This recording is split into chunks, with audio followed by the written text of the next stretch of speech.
Why bury the lead any longer? Let's go to the SEC. It's LSU at Ole Miss. Steven Willis of Locked On Ole Miss. Steven, this is a massive matchup, obviously, for both of these teams. But let's first talk Lane Kiffin. He's always got a headline or two out there. This feels like a big week with him. From rumors about his daughter dating a player for LSU to the documentary dropping. I mean, is the off-the-field stuff so normalized for Ole Miss now that it's a non-issue on Saturdays? You know what? Nobody's even noticing. This is just run-of-the-mill the way it goes with Lane Kiffin being your head coach. And so the fan base for Ole Miss is going to be absolutely fine. The thing that I'm concerned about is I'm getting a little bit of Peach Bowl PTSD seeing Coach Patterson over there. Yeah, it's shocking for a lot of our Locked On hosts to see the guy who's toppled their favorite program on multiple occasions. And the goal is for Brian Kelly and LSU to be toppled by Ole Miss if it's in the hands of Lane Kiffin and he calls the shot. Is there a way? I mean, it reminds me vaguely of Ole Miss and Georgia last season. Does it have that same vibe for you? A little bit, but I think this game is a little bit different, and it's going to come down to the movable object versus the resistible force, and LSU's run game versus Ole Miss's run defense. Whichever imposes their will is probably going to have a chance to get the victory on Saturday. The environment's going to be absolutely electric. I know that the Ole Miss fan base and the Ole Miss staff and everybody feels good about it, and they just want to take LSU to Trinidad at this point. So let's go. Steven, how will this game play out? Are we looking at a four-quarter battle, or can Ole Miss pull away?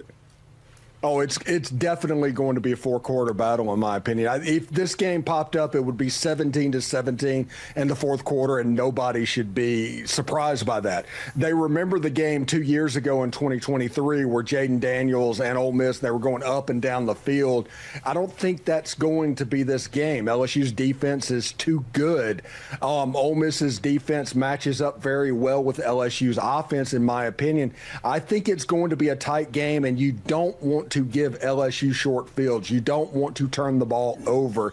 You want to play as clean as possible, and if you can do that, you are going to be all right, because this is probably the best defense that if Trinidad makes the whole season and does all that, this is the best defense he's going to see. So there is a little bit of a litmus test happening in this game as well. No doubt. Steven, before we get you out of here, quickly, give me a quarterback prediction. Do we see a couple of guys this week? And give me a final score prediction.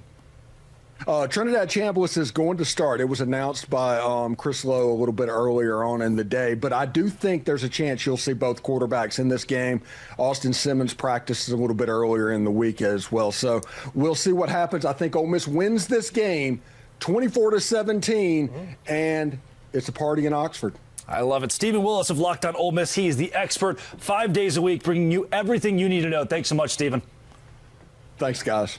Jesse, I love it. Trinidad Chambers didn't know if he'd start a single game this season, coming from Ferris State to Ole Miss. Now he's their guy. Incredible story. Yeah, he steps up when the starting quarterback goes down, and what he gives you is a dynamic quarterback. He can run the ball really well, pass the ball really well, and in all of the Lane Kiffin offenses, it's going to be explosive, and he gives you that dual threat. So Lane Kiffin has a special one in Trinidad. Yeah, and all defenses, they hate it when the quarterback can run, and this guy is pretty special when it comes to that. Coach, here's a question for you. The Lane Kiffin pomp and circumstance of the week. He seems like that one coach that can get away with it. That when the storyline and the headlines about him, his guys still show up and play. He still shows up and coaches to a level there's no distraction. How has he pulled off something that I'm not sure we've seen to this level anywhere in college football? You know, there's just some people. There's some ADs, or you and I, we can say things and people will get mad about it.